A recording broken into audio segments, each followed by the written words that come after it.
Greetings! Check 3D, Neil Cross here, rusty AF with his video making malarkey. Autodesk Experts Lead, Pro Autodesk, whiny baby, as it seems to be the case. Alright, this is a waffly video, mate. I want to talk about Autodesk University, unedited, can't be asked, editing videos more. No, not these days. But, yeah, so I want to talk about this year's AU and my observations of it, because I've been a huge advocate for AU over the years, except last year. I made that video, right, you know that one, where I became almost like the poster boy for everything that was wrong with AU last year. Lit a few fires, rung a lot of bells with people that went to the event. So I've got a bit of trepidation in making a video like this, given I called for AU to go back to Vegas, and it did, not because of me, but to then sort of have reservations over it is so I just want to kind of talk about that, because there's more to it than that. But yeah, I'm probably not going, unfortunately. There's a number of reasons for. I still might if I can get a sponsor to help out, but it's mostly because of the cost to get there this year. It is absolutely extortionate this year in Vegas because of an event there, which is it out of Autodesk's control? I mean, the event, Vegas AU is always at this time of year in November, so it's not as easy to just say we'll have it in a different time of year because it's availability and all that kind of stuff. So they can't just do that, easily. But the Formula One is in Vegas at the exact same time as AU. Now people will know it's not after. No, it's during, mate. It's during, because the setting up a Formula One street circuit is an absolutely colossal task. So the fact that I'm a huge Formula One fan. I'm devastated. I'm absolutely devastated. I've never been to a Formula One race, and the fact that it's there at the same time as Vegas AU. But to set up a street circuit is insane. All the staff, the marshals, the setting up of the track itself, all the teams, their huge amounts of staff will be there at that time. The place will be in absolute chaos. So the disruption will be real. Disruption to travel, disruption to supply chains. But the hotels are there for it. Believe me. Believe that. The hotels are there for it. They have trebled the prices of the hotels for Vegas during the time that AU's on, which makes it... I can't justify going. I really can't. Now, I did put a class in, but it was rejected. And that might have been the catalyst for me going, because if I didn't have to pay for the ticket to get in, then I might have been able to sort of, maybe reluctantly, I guess, stump up the extortionately exaggerated prices to travel there. But my class was rejected. Now, just to be clear, nothing that I'm saying in this video has got anything to do with my class being rejected. I mean, I'm not even slightly bit salty about that. Although there is a bigger picture to it, which I will get to in this video, and this is partly why I'm sort of titling the video as I am. But I'm not bothered about my class being rejected. It is what it is. It was a bit of a kind of weird class. It was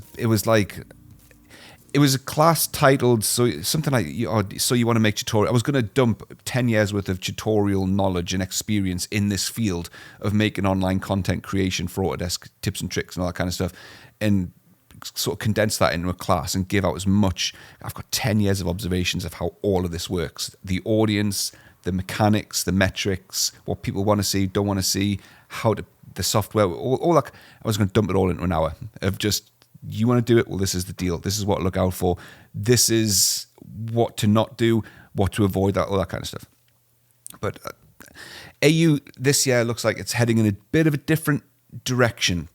A lot of the experienced old guard of Autodesk's software products have had classes rejected, like across the board, blanket rejection for people who are very experienced at speaking. They've done it dozens of times over the last 2 decades or however long AU's been going for. So I kind of got the impression that this year Autodesk had set a specific narrative for AU, what they wanted to sort of project at the conference. And that was, I suspected, sort of AI, data, big data, all that kind of stuff, supply chain management through cloud infrastructure, blah, blah, blah, yakety schmackety, all that kind of stuff. And a lot of the software classes that had gone in just on sort of raw product knowledge, right? This is how invented simulation works, or I don't know, like this is how dynamic blocks in AutoCAD work, right? Just stuff that makes the product seem too basic. Right? At the end of the day, that's what Autodesk do. They make software products that mouse picks and clicks and keyboard shortcuts. But in some ways, and this is an observation I've made about Autodesk over the last 20 years, they went through a period about 14, 15 years ago where they were almost embarrassed about the fact that you have to press buttons in their software to make it work. I was like, don't talk about that. It's about the experience. It's about the end business benefits of our software and what they can offer a workflow. It's like, let's theorize our products into this sort of higher level of operation. When at the end of the day, it is just next, install, mess about with the licensing, carry on. And then you design stuff with picks and clicks, mouse buttons, keyboard shortcuts, and a 3D mouse, right? But I was like, oh, don't talk about that. No, it's more than that. So I kind of got the impression that's what this year was about. But I don't know. I got rejected, and that's fair enough. But whilst I was away, I think it's my beautiful tan. I was away on holiday last week, and the 2023 class roster was released, which is the sort of class schedule, right, of all the classes, what they're doing, the actual classes that have been accepted, and it opened my eyes, quite frankly, to what is going on, and it's not looking good. And I want to preface this with some observations that I made from last year's Autodesk University, which I documented literally the day after last year. So I'm not sort of saying this with the benefit of hindsight. No, AU New Orleans last year, which was an absolute crap show. It was horrendous. A lot of the problems at that event were put down to a lot of staff and the supply chain network being rusty after a pandemic and unexpected surprises, all that kind of stuff. But some things weren't, and that was the quality of the classes last year. They were generally quite poor. Again, you could argue that's people being rusty, right, after having not presented for so long. But on the other hand, you could argue you've had plenty of time to get ready for something like this. It is, but there's two sides to that. But from the classes that I attended personally last year, just speaking from my own experiences, at New Orleans last year, a lot of the classes were sales pitches, sort of masked as an educational class. So the title of the class was something that seemed like you were going to learn something, but in actual fact, it was a service provider selling you something. Really, that's what it was. That was the end goal of the class, and that was kind of how a lot of these service providers justify sending their staff there. They want a return on paying to be there. And I was furious with that. Because what you've got to remember, right, with Autodesk University, everybody who's attending that event, who are just regular people like me, like just Bob from Metal Fabrication Inc. or whatever, right? They've got 3 days at Autodesk University, and on each day, there's only a handful of sessions that they can attend. So each class that they go to is a huge, significant time investment for a huge financial investment that they've put into going there. And they expect the classes that they attend to be worth the time investment that they've made. If you can only attend 5 classes in a day, you want those 5 classes to be worthwhile. And they just weren't. In a lot of cases, like I say, there were sales pitches. In other cases, you could tell the presenter was very ill prepared.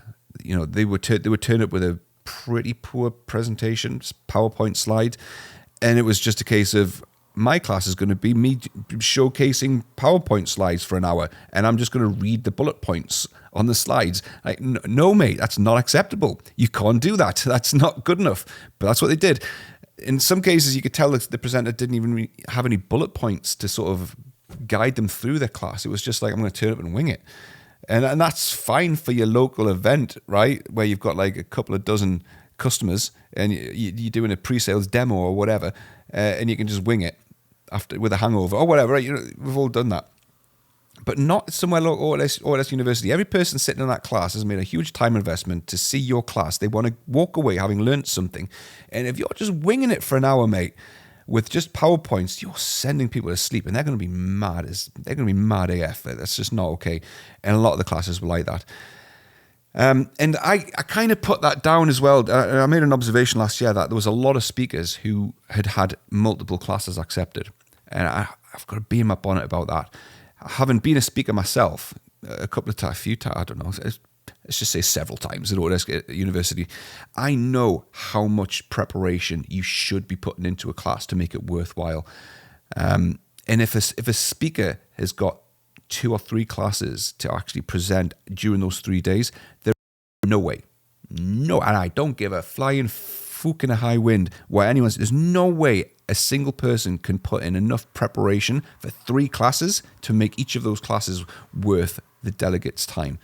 They just can't. It's not going to happen. That's when you end up with certain classes just basically being winged as a PowerPoint deck, right? Maybe they'll put a lot of time into one class, but the other 2, they're just sort of fringe classes that they weren't expecting to get accepted. But Autodesk went, yeah, have all 3 of your proposals. Some people had 5 classes in some rare instances. 5 classes across Autodesk University. Absolutely ridiculous. So you can't expect a single person to be that prepared.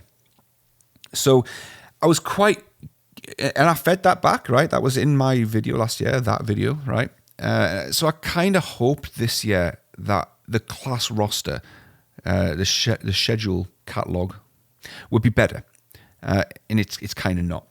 And this is why I'm saying I am not that sure about this year, because there's a bit of a worrying trend with the classes. So I'm going to hop over to the laptop where we can see the class schedule. Right, so this is all the classes. Where's my mouse? Not that mouse, this mouse here.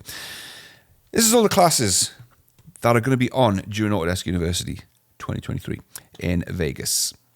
And it's not ordered by any, I think it's going down from Monday onwards. So where's the first class? This one here. See if you can spot a theme to these classes, right? Matt Anderson, Autodesk. Next class, Autodesk. These are the speakers, by the way. Next class, Factory Design Utilities, presented by Todd, Senior Application Specialist at Greytech, who are Autodesk reseller, service provider. Next class, Britta Armour, Senior Product Manager, Autodesk. This one here does appear to be a genuine class held by a genuine customer, so that one looks promising. That one could be quite interesting when you've got an actual person in industry with real world experience in the field, using the products, relying on the products, giving a class. That's what I guess people want to see. But then we're back to Stephen Gabriel from Team D3, service provider of Autodesk software and various other services. Building trust in Autodesk updates. Danny Polkenhorn, who I've spoke to, actually, that's a long story. Hi, Danny. Thanks for your help, by the way, on that thing. But from Autodesk. And we've got Kian, who's Autodesk. And then we've got Autodesk. And then we've got, next one, Autodesk. And then we've got Cool Orange, who I'm actually working with at the moment. I've spoke to Christian quite a few times, but service provider. They'll be looking for sales out of this event.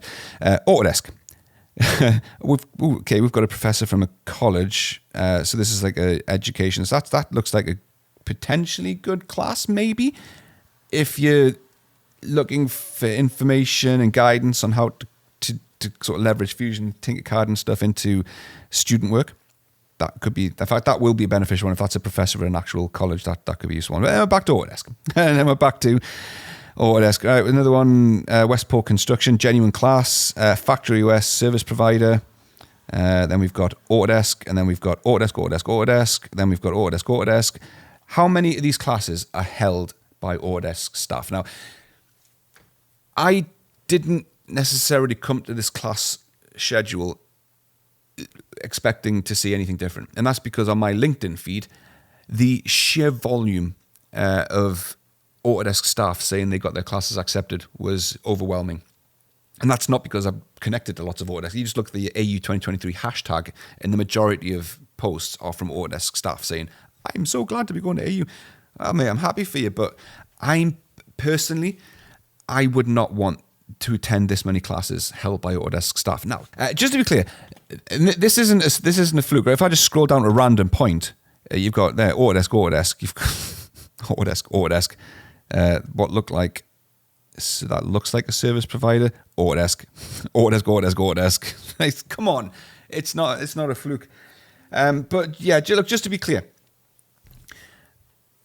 some people might appreciate that. Some people attending the event might find it more credible if the classes are held by Autodesk staff, because they're getting information from the first party, right? It's almost it's from the horse's mouth in some ways.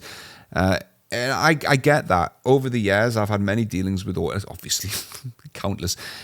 But often when you hear a bit of information from Autodesk, you kind of take that as gospel, because you assume these people know the inside story and they're able to give you stuff that you wouldn't otherwise of being able to find out, and you can trust what they say because who else would know?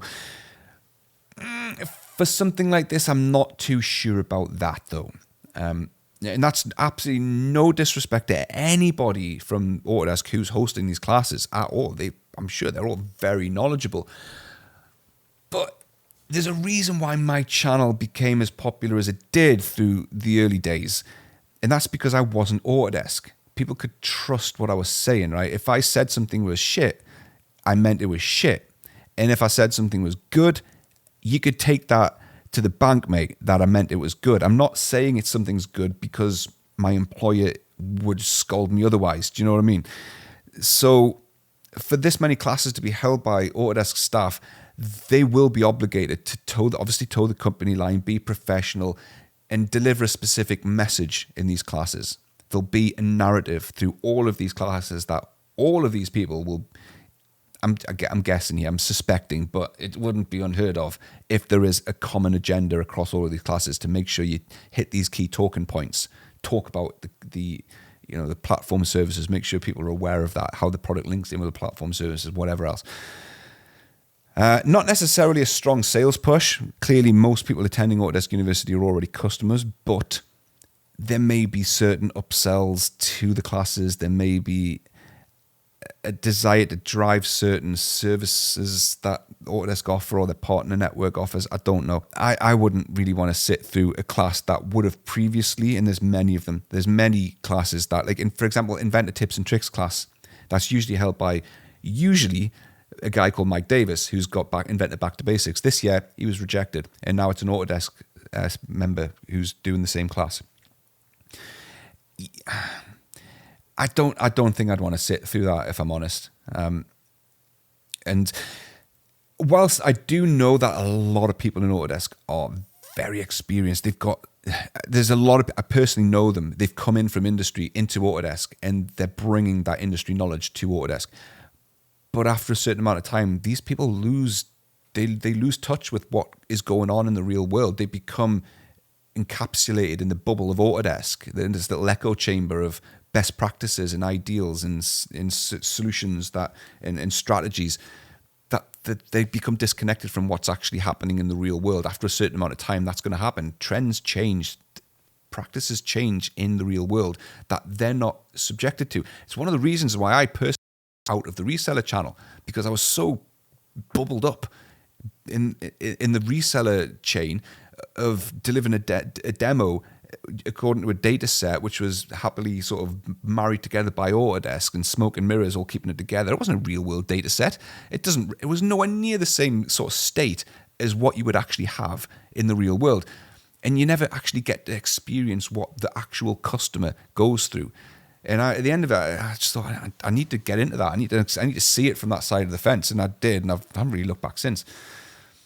But I kind of get the feeling quite a few folk at Autodesk will probably be suffering from that the longer they are at Autodesk. As much as they will visit customers, obviously, and do that kind of meetings and whatever, they're just not in the thick of it. So I'm trying to not say the words lose touch, because that would be a bit disrespectful, but having myself experience what I expected a lot of these people have experienced, and I've been guilty of it myself, not really understanding what the customers go through day in and day out. Yeah, it's one of those things. It's just, the fact that a lot of these Autodesk staff are hosting the classes instead of industry experts, the likes of the Expert Elite roster, who've pretty much had blanket rejections across the board. That's Autodesk's prerogative, right? They can do that if they want. If they want to set a narrative and an agenda or a theme for this year's AU, and that requires their staff to deliver the classes, that's up to them. They can do that, absolutely. I'm just not a fan of it, if I'm honest. Like, especially given the amount of service providers that are in there as well, who are clearly going to use the classes as a sales pitch. I don't want to see that, and I wouldn't want to be there and part of it. And it's inevitable. It will happen. Mark my words. No doubt about it. There will be many people walking away from AU being absolutely furious that they've just been advertised to for a full hour, an hour that they otherwise could have maybe spent on a more valuable class if such a class exists. Another thing that I've noticed as well with this year's AU, and it's not dissimilar to previous AUs, is on the main AU website. They've got like a little page with a form where it's like convince your manager, right? It's like, please let me go to AU. I will learn so much, blah, blah, blah. It'll be so beneficial to our business, and please pay for me to go, right? So it's like Autodesk saying, we know that you're the end user of the product and you need your manager to be convinced to pay for you to go. Therefore, we know that a lot of actual end users are going to be in the conference, attending classes. Yet, this year's roster seems to be very, very focused at a more high level, right? The classes seem to be more high level, even if down to the filters on the session catalog, right? It's all like business objective. End users don't give a shit about business objectives. They don't care about that. They just want to know, is AutoCAD getting better? Tell me how to make it faster. What more clever shit can I do in Revit? Tell me some stuff I don't know about Fusion 360.